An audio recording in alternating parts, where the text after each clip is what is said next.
Welcome back to our channel study IQ judiciary. दोस्तों, आज के इस इंपॉर्टेंट सेशन में डिस्कशन करने वाले हैं कि वकीलों को अब बिल्कुल डरने की जरूरत नहीं है और ना ही वकीलों को जीएसटी और सर्विस टैक्स देने की जरूरत है। अगर आप पे जीएसटी पे करने का या सर्विस टैक्स पे करने का कोई भी नोटिस आया है तब आपको कोई घबराने की बात नहीं है, क्योंकि division bench of Allahabad high court ने यह हेल्ड कर दिया है कि जो भी अधिवक्ता हैं जिनके पास एडवोकेसी का लाइसेंस है, ऐसे सारे लोग जिन्होंने कहीं से भी लॉ पास आउट किया है और अपना रजिस्ट्रेशन स्टेट बार काउंसिल में करा रखा है, तो वो सारे लोग एडवोकेट माने जाएंगे और ना तो उनसे जीएसटी लिया जा सकता है और ना ही सर्विस चार्जेस, उनसे सर्विस टैक्स लिए जा सकते हैं। ये कहानी है हमारे उत्तर प्रदेश की, जहां पर बहुत सारे एडवोकेट्स के पास जो है जीएसटी नोटिस लगातार भेजे जा रहे थे और सर्विस टैक्स नोटिस भेजे जा रहे थे। इससे परेशान होकर एक अधिवक्ता ने honourable division bench of Allahabad high court के सामने इस मुद्दे को रखा और उन्होंने सिंपल भाषा में यह कहा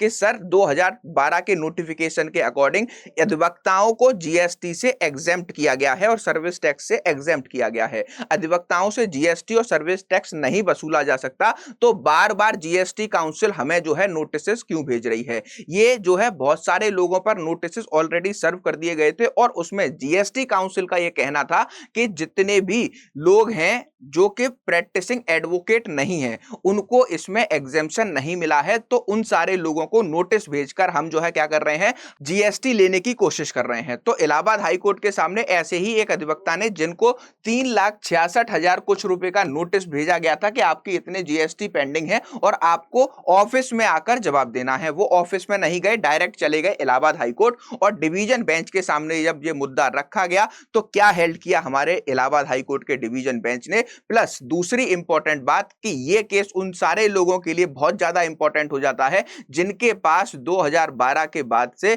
अब तक जीएसटी नोटिस आ रहे हैं और वो सारे लोग जो है हमारे एज अ एडवोकेट किसी ना किसी स्टेट में एनरोल हैं। बात उत्तर प्रदेश की नहीं हो रही है, बात हो रही है ऑल ओवर इंडिया। अगर कोई भी व्यक्ति अधिवक्ता है और कहीं पर एनरोल्ड है तो उसके लिए यह केस जानना बहुत ज्यादा इंपॉर्टेंट है। मूविंग अहेड, मैं आपको बताना चाहता हूं प्रीलिम से लेकर इंटरव्यू तक का study IQ judiciary live foundation batch कल से स्टार्ट हो चुका है। आप बिना देरी किए जल्दी से जल्दी इसमें एनरोल कर सकते हैं। एपीयू का कोड यूज करना है और मैक्सिमम डिस्काउंट के साथ आप क्लैट जुडिशरी के स्टेट स्पेसिफिक कोर्स और लाइव फाउंडेशन बैच को ज्वाइन कर सकते हैं। मूविंग अहेड, आप अगर मुझसे पर्सनली कनेक्ट होना चाहते हैं और जो भी सेशंस में लेता हूं उनसे रिलेटेड कंटेंट आपको चाहिए या कोई भी क्वेश्चन आपको उससे रिलेटेड आता है तो आप अपूर शर्मा 252 के इस टेलीग्राम को ज्वाइन कर लीजिए। अपूर शर्मा ऑफिशियल मेरे नाम का टेलीग्राम ग्रुप टेलीग्राम पे आपको मिल जाएगा, जहां पर हम डेली बेसिस पर एमसीक्यू, करंट अफेयर्स और जितने भी लॉ से रिलेटेड इंपॉर्टेंट जजमेंट होते हैं या फिर लॉ से रिलेटेड जितने भी लीगल वैकेंसियां अधिवक्ताओं के लिए आती हैं वो मैं यहां पर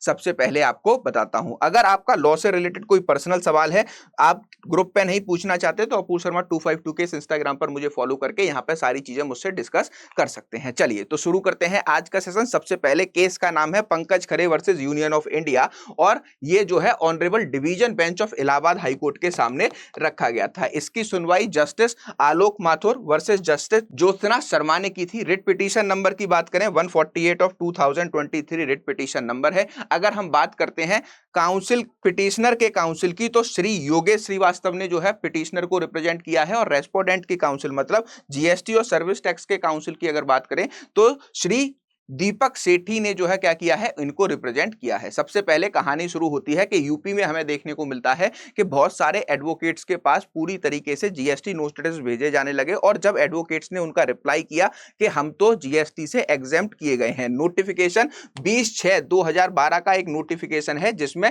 अधिवक्ताओं को जीएसटी और सर्विस टैक्स ना देने का एग्जेम्पशन मिला हुआ है, लेकिन फिर भी जीएसटी काउंसिल भेज रहे थे और वो उनका ये कहना था कि जीएसटी आपको इसलिए पे करना होगा क्योंकि आप लोग नॉन प्रैक्टिसिंग एडवोकेट हैं। इस चीज पर ऑनरेबल इलाहाबाद हाई कोर्ट के सामने जब ये मैटर पहुंचा तो इलाहाबाद हाई कोर्ट ने इसको बहुत सीरियसली लिया और सिंपल भाषा में सर्विस टैक्स और जीएसटी काउंसिल से ये पूछने लग गए कि आप ये बताइए कि आप कैसे डिटरमाइन कर सकते हैं कि कौन प्रैक्टिसिंग एडवोकेट है और कौन नॉन प्रैक्टिसिंग एडवोकेट है। आपके अकॉर्डिंग कोई इन दोनों में डिफरेंशिएट है या फिर कोई परिभाषा है तो बताइए। इलाहाबाद हाईकोर्ट ने डायरेक्टली वकीलों के फेवर में ये जजमेंट देते हुए बोला कि जितने भी लोग जिनके पास लॉ की डिग्री है, चाहे वो 5 साल कोर्स किए हो, चाहे 3 साल का कोर्स किए हो, और उन्होंने किसी भी स्टेट बार काउंसिल में अपना रजिस्ट्रेशन करा रखा है और उनके पास एडवोकेसी का लाइसेंस है, तो इस केस में उन सबको अधिवक्ता समझा जाएगा और उनको जो 2012 का नोटिफिकेशन है जिसमें यह लिखा हुआ है कि उनके ऊपर जो है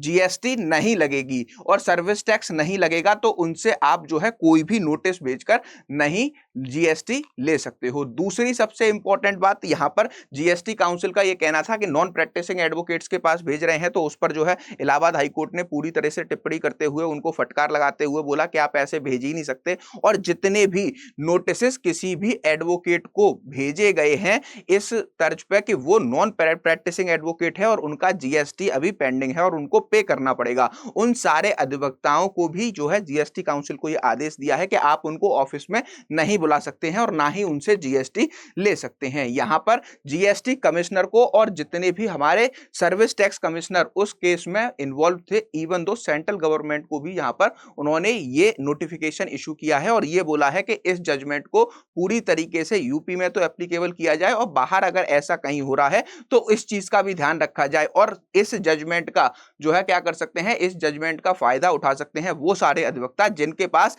जीएसटी काउंसिल का कोई भी नोटिस आया है और जीएसटी पे करने के लिए उनसे बोला जा रहा है। तो इलाहाबाद हाईकोर्ट ने पूरी तरीके से ये क्लियर कर दिया है। The Allahabad high court on Wednesday, last week Wednesday में डायरेक्ट किया है to issue clear direction to the GST commissionerate that no notice regarding the payment of issue to the lawyer rendering legal services falling in the negative list. और bench ने held किया, मैंने आपको बताया आलोक माथुर और ज्योत्ना शर्मा ने हेल्ड किया है, was dealing with the petitioner challenging the order 22/5/2023 passed by the Deputy Commissioner and CGST and the Central Executive Division Lucknow, thereby assigning the petitioner with regard to the service and leaving the tax